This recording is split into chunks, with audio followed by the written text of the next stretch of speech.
Welcome to rSlash Askreddit, where we answer the question, men and women of Reddit, what made you not want a second date with someone? Our first reply is from Wise Fool. She showed up at the bar already so drunk that she couldn't even walk without my assistance. 1. She drove herself there. 2. This was 2 p.m. in the afternoon. 3. She wanted to continue drinking as soon as we met there. And then beneath that, Discreet Lobster says, there are red flags, and then there are red flags. Yikes. And then a Notorious Bug says, and then there are red lights, which he probably drove through.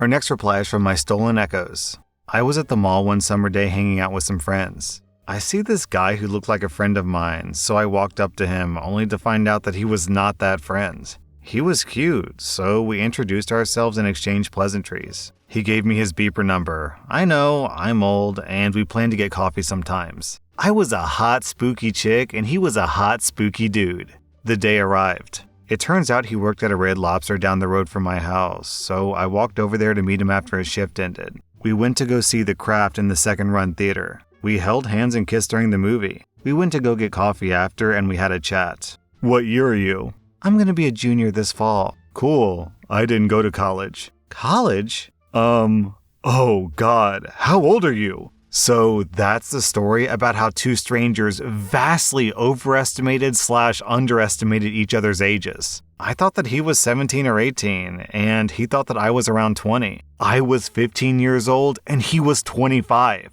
He took me right home, and we did not go out again. Then, beneath that, we had this story from Delicious Log. I had a close call with a girl I took home from a club when I was 21. We were all drinking, and as a group, we all went back to our hotel rooms. One of the girls let it slip that they had fake IDs. No biggie. The time comes. We start making out, and she starts crying. I learn that they're all 15 to 16 years old, and she feels guilty. I immediately let all of my friends know because there were about 5 of these girls. We took them all back downtown and gave them money for a cab to get home. Fortunately, for all of us, nothing serious happened. No clothes were removed. We were all soldiers stationed in Hawaii, and they were a group of cheerleaders from a high school that won a trip to Hawaii. Rich suburb-type girls. Needless to say, carding doesn't always guarantee success. I've found that asking certain questions to reveal age in addition to carding, as well as trusting your gut, is what I learned to do. But be careful out there.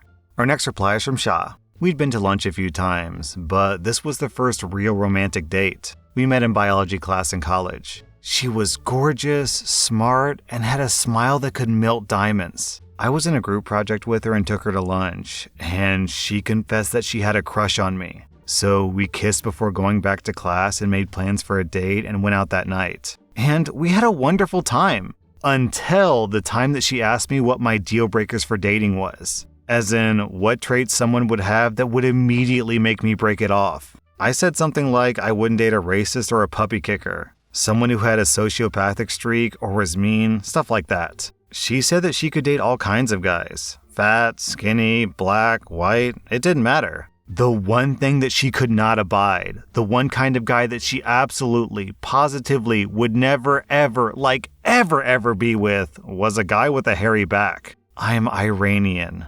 The end. Our next reply is from Kaden Bolus. Her boyfriend, who I knew nothing about, also showed up. So for details, in high school, I went on a date with a girl that I met through a friend. We'd been texting for a while, and we seemed to really hit it off. She brought a girlfriend with her because even though we'd been talking, I'm still a relatively unknown guy, so I get it. A guy crashes the date, chatting casually with everyone, and offhandedly refers to the girl that I'm there to see as his girlfriend. I was too awkward, shocked, and hurt to say anything, and I left soon after. She and I texted later, and when I asked her about it, she said, "He probably just said good friend." That quote has stuck with me. Maybe something else was going on, and he was some guy that she was trying to get rid of, but at the time, it felt like a really bad cover. Our next reply is from Sylvie's Domain. He spoke over me the whole time. At the end of the date, he said that I'd been too awkward because I hadn't spoken much, so he was going to passionately hug me next time he saw me to break the ice. Needless to say, I did not see him again. So beneath that, people are asking OP for more details, which she provides, and it gets way worse. He took me to Weatherspoons, which wasn't an issue. I ordered a chili, and he instantly made comments about how other girls he dated had been skinny and would order other things instead. For context, I'm like slim thick, a size 8 in the UK. He kept staring at me as I ate in a really horrible way, so I stopped when I wasn't even a third of the way done, to which he had a really proud smile. He told me that he would never marry, he doesn't believe in it, but he was telling me in a very personal way. I can't remember his exact wording, but he said something like, "We will date and have children, but we will never marry." Like, he was straight up telling me that we were going to end up dating as if I didn't have a choice in the matter. He told me that his last breakup was awful and implied that it was all her fault. He kept mentioning how he had driven 20 minutes after work to come see me, so I should be really grateful. I didn't drive at the time, and I had to take a 10-minute train ride with over 40 minutes walking time, so I don't know why he acted like I owed him anything. I always offered to split the bill, and he got really defensive about it, as if I didn't think that he could afford it or something. During the few times that I was allowed to speak, it was when he asked me direct questions. The questions he asked me were either weird, or he would set them up so he could disagree with me. For example, he asked me if I want to marry in the future, to which he told me that marriage is the end of everything. He also tried to establish if I had a good relationship with my family, specifically my dad. I don't know if he just had a daddy kink or if he wanted to see if I was an easy target for manipulation. He was a very physically fit, tall man, and honestly, with all the red flags and the way he held himself over me, I'm 5'2". I was effing terrified by the time that I left. Our next reply is from Ginger Monkey. I was on a first date at a coffee shop, and the guy picked up my foot. I was wearing cute sandals. He rubbed my foot for a second, and I was like, WTF? And then he put all of my toes in his mouth. At the table in the coffee shop. Sounds like he was totally into you, OP. Our next reply is from Aknat. She criticized absolutely everything. The car I was driving, the clothes I was wearing, the cologne I chose. We were supposed to go bowling, get dinner, and then drinks. When an attendant came over to ask if we wanted anything, I ordered my snacks and asked if she wanted anything. You mean you don't know? What kind of date is this? Halfway through our game, she mentioned that I was bringing up the wrong conversation topics. Thankfully, my brother called me out of the blue asking to borrow some fishing gear, and I pretended that work was calling me. I could not get out of there fast enough. Kind of feel like I'm missing something on this story. What would she mean when she says, "You don't know what I want to eat, what kind of date is this?" Like, does she actually expect OP to know magically what kind of food she wants to eat? Or am I misunderstanding this? Because this sounds like impossible. How could someone reasonably expect that from another person to just be a mind reader? Our next reply is from Damon. I met a girl at work who decided to invite me over to her house to hang out. Everything was cool until I went to the bathroom. The bathroom was an absolute wreck. It hadn't been cleaned in maybe years. There was scum and hair everywhere. I could have dealt with all that, but when I raised the lid to take a piss, I saw a turd floating in some water and pee with a piece of toilet paper over it. She had just been in there a bit before myself. I flushed, peed, and called it a night. Our next reply is from Iperovic. This happened last week. When we got to the good old, "What do you do for a living?" she straight up tried to sell me on our MLM scheme. When I politely noted that I wasn't interested, but I'm happy to go back to our previous discussions, she got argumentative in the good old salesperson losing a client kind of way. When it was clear the mood was ruined and we weren't going anywhere from there, I stood up, paid for our drinks at the counter, and left. Bonus points for some of my friends coincidentally sitting at the table behind her so I could see them. And they were giving her weird looks as she was ranting about the life-changing opportunity that pretty much solidified my thoughts. Our next reply is from Basram. I had more in common with the chaperone that she brought to the ice cream shop, and she didn't seem to have anything to say that wasn't, "as a godly person." Like, fine, you brought someone to make sure that I wasn't a creeper. I can understand that. But when you make it very clear that it's your youth pastor acting as a chaperone and invite him to sit at our table, Then say absolutely nothing until the pastor felt bad enough to break the silence to talk to me. Maybe don't cry and ask why I don't want a second date. Our next reply is from Genetix. My time to shine. I went on a date with a guy who I've dubbed PowerPoint Guy. He arrived at our first date, which was just coffee, with a literal presentation of non-negotiable demands that he required from a future partner.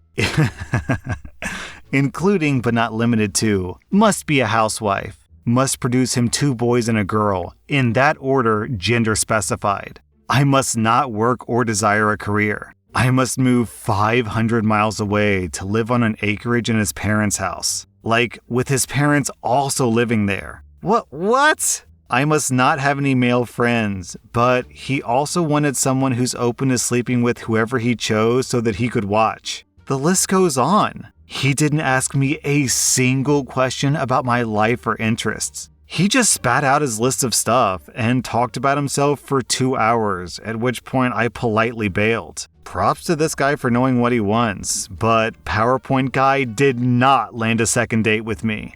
OP, like, PowerPoint Guy is a good name for this dude, for sure. It's descriptive. But of all the things to call this guy, I'm surprised you landed on PowerPoint Guy. Not insane guy, not jealous cuckold guy. I mean, there's a lot of options here. Okay, so I'm going to share my story of the worst date I've ever been on. And it's not as flashy as the stories on here, obviously, because these are like the best of the best, but still it was pretty sucky. So I met this girl once, and then we chatted online for a bit, and then we decided to go to see some sort of movie.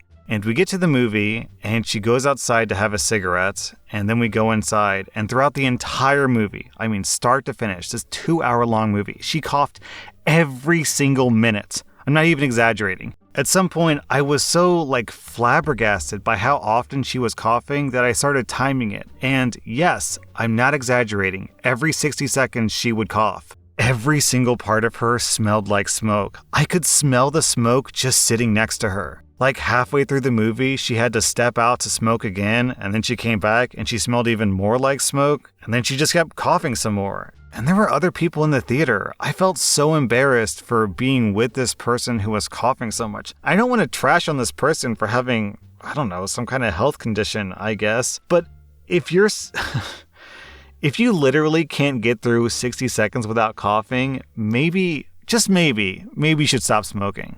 I should also mention that smoking is kind of one of my deal breakers because I don't want to just constantly smell smoke all my life. But when I got to the theater and she went outside to smoke, I was like, okay, she smokes, not a big deal. I already bought the tickets. Let's just go and watch the movie and then we'll part ways. But jeez, I'm guessing she had to have been one of those people who smokes like multiple packs a day. Also, after the movie, we had originally planned to go get something to eat together, but I just sort of bailed at that point. So I gave her a polite hug as a goodbye and we parted ways. And then afterwards, when I was driving home and when I got home, my clothes completely smelled like smoke. And I've never dated a smoker before, so I don't know how bad this is compared to light smokers. But I was like, oh my God, I do not want to spend my entire life with this girl smelling like smoke. My clothes smells like smoke. My house smells like smoke. My dog smells like smoke.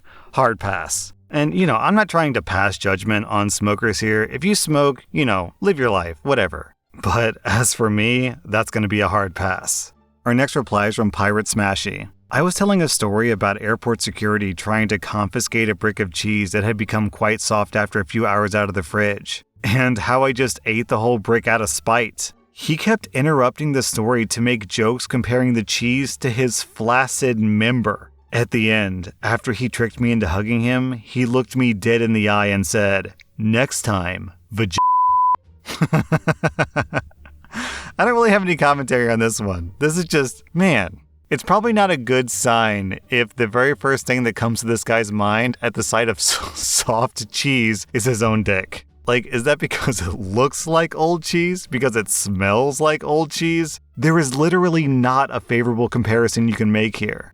Our next reply is from Haddix. The first date was uneventful. We talked about what we did, our backgrounds, upbringing, just vapid, nebulous stuff. This was late afternoon on Saturday. We parted ways, and I went to a pub to meet some friends. The following morning I slept late, and I opened my phone to a barrage of messages from my date. She listed all the things that I should have done or said better, what she found annoying, etc. I'm looking through it pretty damned hurt. I started to write out, wow, there's no need for that. Just say thanks and bye. But I remember that you should never text when emotions are running high. That afternoon, she sent another message. When do you want to try again? Think it could be fun? This time I responded, never.